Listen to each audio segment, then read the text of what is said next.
Bet you've never thought of this before, but I'm going to show you today how your finish position can influence your shot shape. A real simple video that's going to help you control your ball flight much better.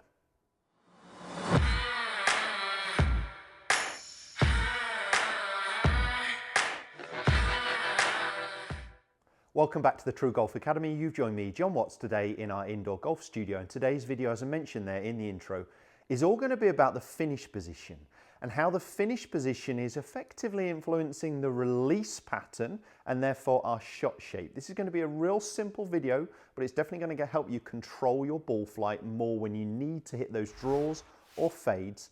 Make sure you check out this video.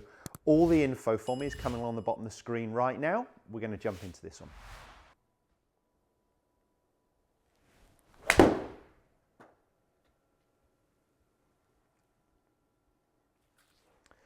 So you might never have thought about this before, but where the club finishes could give you a real good indication of what the shot shape's doing. Therefore, focusing on the finish position, almost that process goal of where you are here, can help the outcome, what the golf ball does.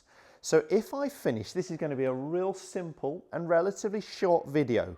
If I finish with a club feeling like it is pointing in terms of the club head more off for me as a right-handed golfer to the right of the target here, it's going to be easier for me to just shot where the ball's going to be going to the right. Okay, so it's going to feel like I'm holding it off, and you'll almost see the club in this sort of position, a very held off finish position where the club is more to the right of me than it would normally be. So this is a very held off finish position, easier to hit pushes, fades, slices from there, depending on how much we need to move the ball, what situation we're in.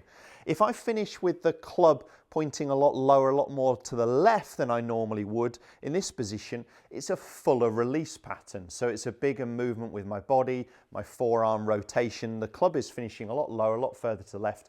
It's going to be easier to do the opposite, to bend the ball to the left of the target. And I guess a pretty neutral release would be the club finishing almost somewhere sort of down the back of my head, my neck. I'm not expecting to be scratching the back of my back here, but somewhere around here is a pretty neutral position where my hands are more to the left of my head and my club is slightly more to the right of my head. So let's try and do the shot shaping first of all. You can see I started with a pretty neutral shot, just a bit of a draw.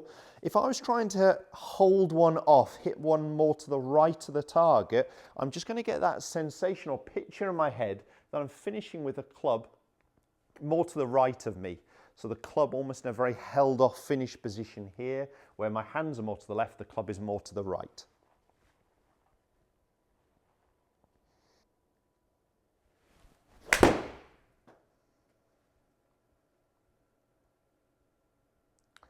So, felt like I've got into a position where hands are more to the left, the club is a little bit more to the right of me, almost sort of, it feels to me a held off finish position. That ball, it actually went quite well down my target line, started a little left, drifted a little right, so a touch of fade on there.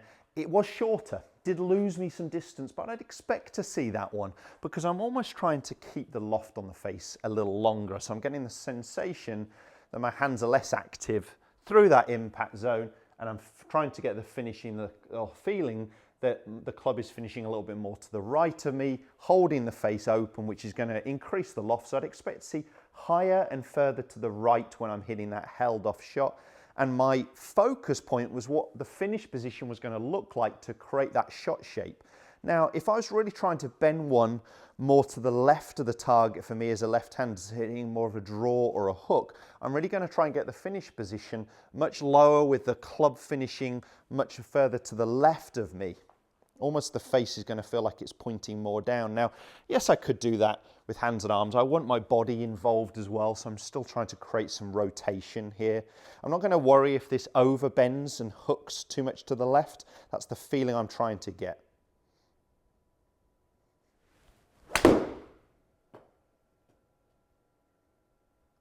So just got the feeling there, and I can overdo that more, but I've got the feeling that the club is finishing more to the left, almost like the face is pointing a little bit more down. Now, I didn't want to do it just hands and arms, so I was trying to feel like there was body rotation there, but that one was a bigger draw shot.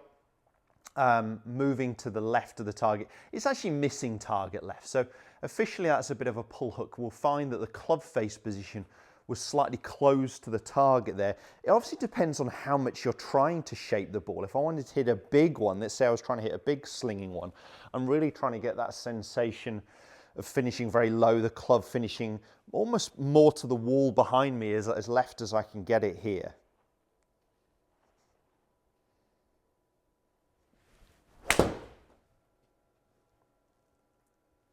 And you can see there I hit a shot that started near target, maybe a little left, but definitely bending a long way left of target. So a bigger draw, a bigger hook, and the sensation, the feel for me was the finish position. And again, that is more of a process goal than an outcome. The outcome is what the ball does, where the shot goes. So I'm feeling this with where my finish position is or where my club is, where my hands are. I do the exercise and see what you think. Try and hit somewhere you feel like the club is finishing more to the right of you and the club finishing more to the left of you, and see how that affects the shot shape you're hitting. It may be that you're trying to get at certain pins, it might be you're trying to fight against the wind, or it might be in your situation where you've got to try and bend the ball around a tree to get it back into play. And having these shots in your arsenal is going to make a big, big difference to lowering your score. So something to definitely practice first of all on the driving range, on the practice area, before taking it to the course if you haven't experimented around before. But it's definitely a way to start to think about how you release the golf club. So the one where I was feeling like the club was pointing more to the right, for me felt like the club was pointing down the target line longer and I was holding it off.